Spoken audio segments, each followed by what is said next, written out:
Hello, welcome to this evening's edition of E-Prime. I am Daedran. Cedella Marley presents Lion of Judah.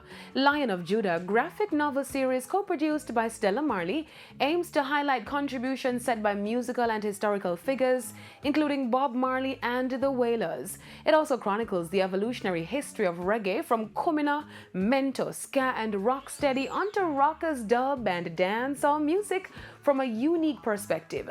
The 7-issue 50-page book project also spans the globe, narrating the African diaspora's last 150 years from the Solomonic dynasty in Ethiopia, Africa, through the reign of His Imperial Majesty Haile Selassie, and the African struggle for independence, the Cold War, and its impact on the African diaspora globally. Cedella noted that the idea stemmed from a family trip in Ethiopia to make the 2008 concert film Africa Unite. The movie's title is derived from Marley's 1979 album Survival. Lion of Judah is slated for arrival in autumn this year.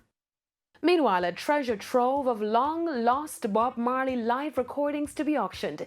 The 10-2-inch reel-to-reel 24-track analog tapes, initially severely water-damaged in cardboard box files, were discovered in a damp hotel basement in Little Venice, northwest London, where Bob Marley and the Wailers stayed during their early tours in Europe in the mid-1970s. The reels, which were originally thought to be too damaged and beyond repair, were digitally restored and will be auctioned in May 21 in England. These still unmixed master recording tapes, first dubbed the Lost Masters by Island Records founder Chris Blackwell, are said to contain many of Marley's greatest hits such as No Woman No Cry, Jammin', Is This Love and Exodus. The tapes mysteriously disappeared off the company's radar back in the 70s.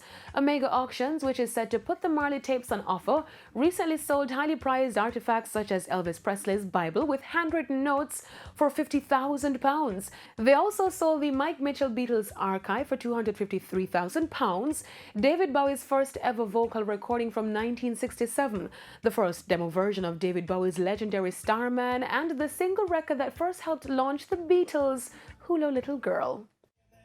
Now, Billy Wilmot's house up in flames. The childhood home of actor and surfer Anthony Billy Wilmot in 9 Miles in Bull Bay was destroyed by fire yesterday afternoon.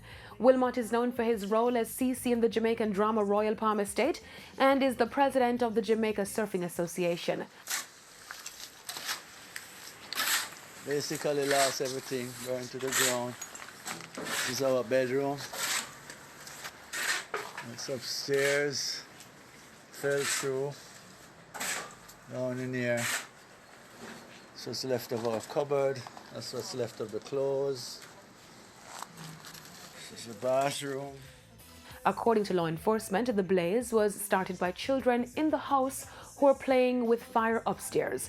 The house was said to contain priceless artifacts, including original paintings, a letter from the last colonial governor, old photographs, and letters signed by Michael Manley.